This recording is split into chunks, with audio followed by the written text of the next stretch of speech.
Video ini dikhususkan untuk kalian yang benar-benar buta tentang apa itu Bitcoin, mau pelajarin tapi bingung mau mulai dari mana, atau kalian tahu apa itu Bitcoin tapi kurang pede sama diri sendiri. Video ini akan menggunakan bahasa yang sangat sederhana dan umum sehingga harusnya kakek nenek kalian juga bakal paham apa isi video ini. Dengan kalian nonton playlist ini, kalian gak harus pusing-pusing lagi cari video apa itu Bitcoin, oke? Ini adalah video pertama dari playlist kenalan Bitcoin dari nol.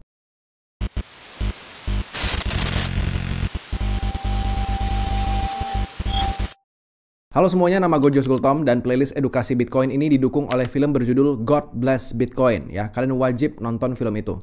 Film itu bener-bener underrated banget sekarang. Kalian bisa langsung dengar dari para orang-orang hebat di luar sana tentang opini mereka mengenai Bitcoin dan apa prospek Bitcoin ke depannya. Dengan dukungan dari mereka, semoga playlist ini bisa edukasi lebih banyak orang Indonesia lagi tentang Bitcoin dengan gratis. Boleh banget setelah nonton video ini atau playlist ini, kalian lanjut nonton film tersebut. Bitcoin itu adalah sebuah sistem keuangan yang lahir di tahun 2009 ya, oleh seseorang atau sekelompok yang menyebut dirinya sebagai Satoshi Nakamoto. Dia adalah pencipta dari Bitcoin itu sendiri dan sampai sekarang kita tidak tahu dia itu siapa. Apakah dia orang Jepang, apakah dia satu orang, apakah dia kelompok? We don't know. Banyak rumor yang mengatakan kalau dia sudah tidak ada lagi karena isi dompetnya itu tidak pernah bergerak sampai sekarang tahun 2024. Kalau kalian sampai di sini dan sudah punya rasa skeptis, punya rasa bingung, punya rasa curiga dan lain-lainnya tentang Bitcoin, please dengerin dulu aja, ditelan dulu aja, nanti kalian bakal ketemu jawabannya di sepanjang playlist edukasi Bitcoin ini.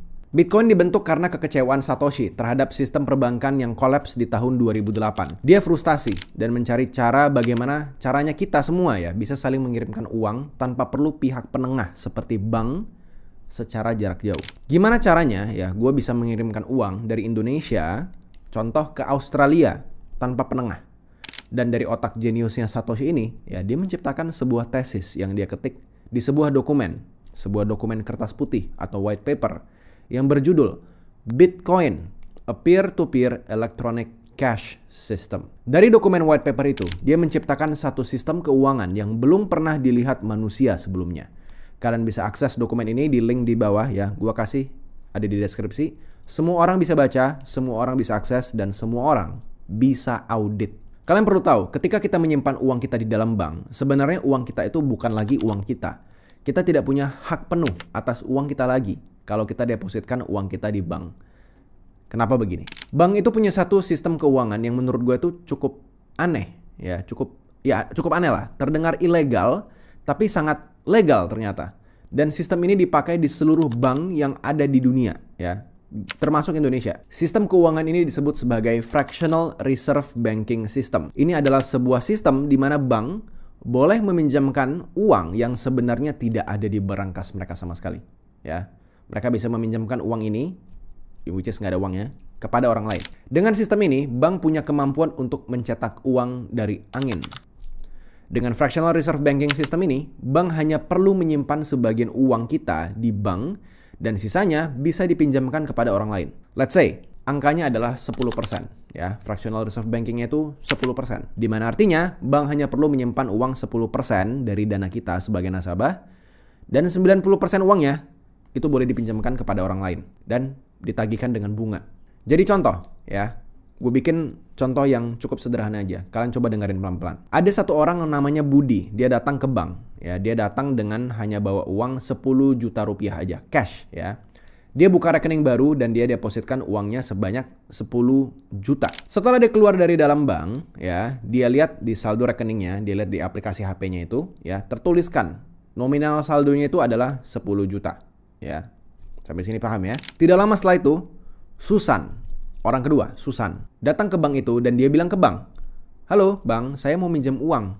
Apakah bisa?" Karena tadi Budi sudah datang dengan bawa uang 10 juta, dengan sistem Fractional Reserve Banking, bank boleh dan legal meminjamkan uang kepada Susan sebanyak 9 juta rupiah, alias 90% dari 10 juta tadi. Maka dari itu, bank ngomong, "Oh, kebetulan nih, kita punya uang 9 juta.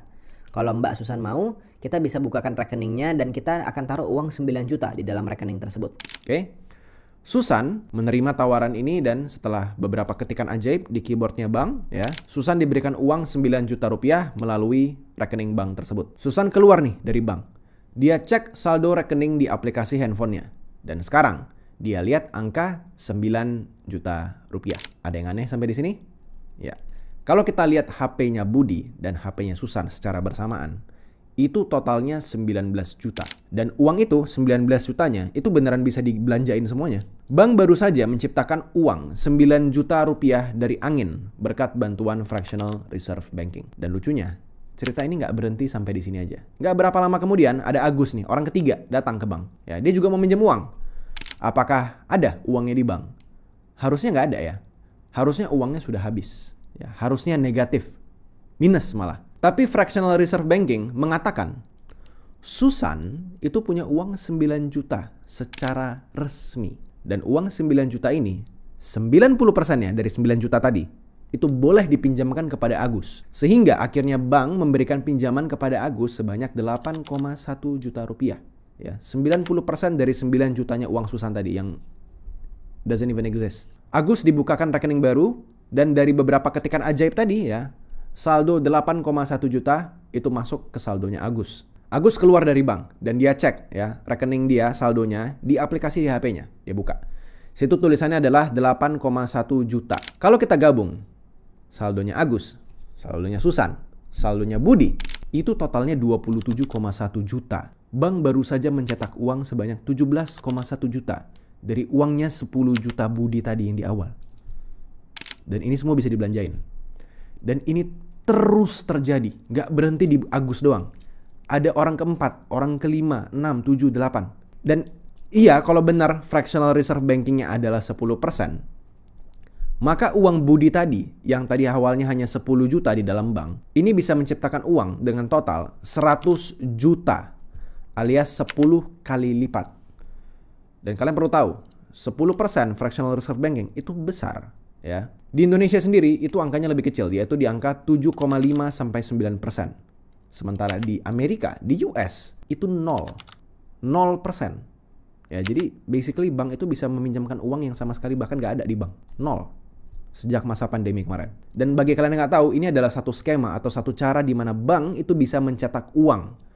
Dan semakin banyak uang yang dicetak, semakin kecil nilai uang tersebut. Inilah yang disebut sebagai inflasi. Makanya semua harga barang di sekitar kita itu harganya selalu naik ya. Beras, bahan bangunan, uang sekolah, emas, saham, biaya hiburan, dan lain-lainnya itu selalu naik. Dan ini cuma salah satu, sekali lagi. Ini cuma salah satu kungfunya doang bank untuk mencetak uang. Ada banyak cara lainnya. Dan apakah pencetakan uang ini akan berhenti satu saat? Jawabannya adalah tidak akan pernah. Ini akan terus dicetak tanpa henti, yang membuat nilai uang kita itu selalu turun. Uang kertas yang diatur bank sentral ya, seperti misalnya rupiah, dolar, euro, baht, yuan, yen, won, sebutin namanya.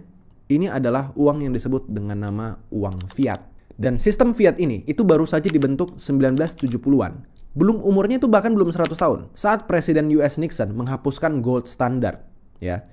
Sejarah singkat gue kasih tahu di sini tentang apa itu gold standard. Kalian dengar dulu aja.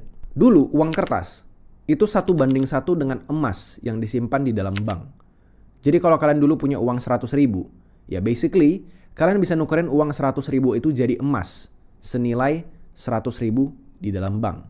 Emas itu kan susah ya dibawa kemana-mana, kan berat gitu ya. Jadi uang kertas ini tuh dinilai lebih efektif untuk disimpan dan dibawa kemana-mana. Dulu uang kertas di zaman gold standard itu sebelum tahun 1970-an, itu gampangnya kalau gue sebut kayak semacam voucher emas lah, kira-kira seperti itu. Voucher emas yang bisa ditukarkan kepada bank. Lalu kenapa sistem ini berhenti?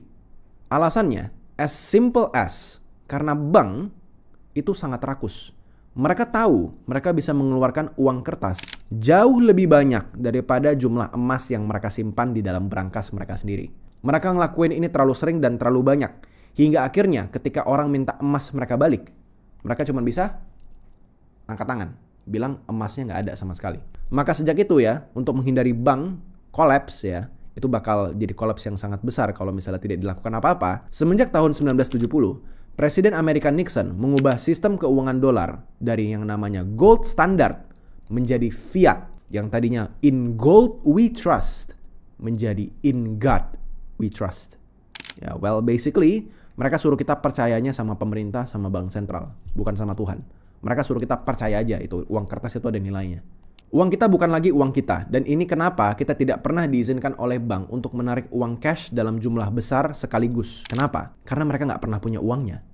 Kalau seluruh nasabah ya di satu bank, itu tiba-tiba narik, let's say, uang 10% aja dari rekening kita. 10% aja secara bersamaan. 10-20%, let's say. Itu dijamin 100%, banknya pasti bakal tutup, bangkrut. Apakah sudah pernah terjadi? Pernah, dan ini sudah terjadi berkali-kali. Salah satunya di tahun 2008 yang membuat Satoshi Nakamoto muak dan akhirnya menciptakan Bitcoin ini. Dengan bank, kita tidak bisa mengirimkan uang kita dalam jumlah besar dan cepat ke bank yang berbeda atau ke luar negeri. Kalau kita ngelakuin ini lewat bank ya, malah bank itu bisa membekukan rekening kita dan kita dituduh atas dasar pencucian uang. Yang padahal ya, uangnya itu uang kita sendiri. Ya, kita harusnya bebas ngelakuin uang kita tuh kayak gimana gitu. Selama kita sudah bayar pajak, bebas aja harusnya. Itu adalah uang hasil kerja keras kita sendiri. Kalau kalian punya saudara nih di luar negeri, kalian punya orang tua di luar negeri yang butuh uang, biaya besar untuk berobat, dan dia diminta untuk mengirimkan dana secara langsung, apakah bisa? Jawabannya tidak. Ya, bank tidak mengizinkan. Harus melalui beberapa proses dan checking terlebih dahulu, lalu dipotong biaya admin, ada biaya ini, biaya itu, ditunggu beberapa lama, kadang berhari-hari, baru bisa dikirim. Satoshi Nakamoto memperbaiki semua sistem ini. Dengan Bitcoin, kita bisa menyimpan uang kita tanpa perlu izin bank.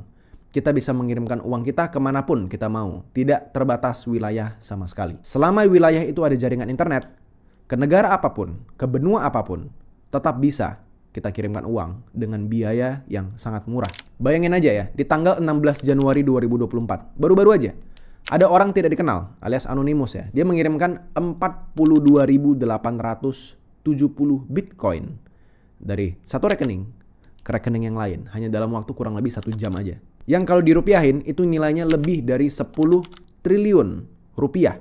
Apakah bank tradisional bisa ngelakuin ini? Apakah mereka mau ngelakuin ini tanpa pemotongan biaya-biaya tambahan? Apakah transaksinya bisa dilakukan secara lintas negara? Dan apakah bisa dilakukan hanya dalam waktu kurang dari 1 jam? Jawabannya sudah pasti tidak.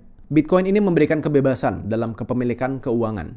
Ya, uang kita itu adalah uang kita. Dan kita bisa melakukan apapun yang kita mau dengan uang kita tanpa perlu izin siapapun di dunia ini. Termasuk Satoshi Nakamoto sekalipun. Bahkan pemerintah sendiri pun gak bisa membekukan rekening Bitcoin kita kalau mereka mau. Gak bisa. Not even pemerintah, not even Satoshi. Karena Bitcoin tidak dikontrol oleh siapapun. Kenapa bisa seperti ini? Ini akan kita bahas di episode selanjutnya. Gue sangat rekomen kalian gak skip-skip nonton playlist ini, biar kalian benar-benar mengerti dan gak ada informasi yang ke-skip sama kalian. Jadi silakan nonton episode selanjutnya di sebelah sini. Oke? See you di sana.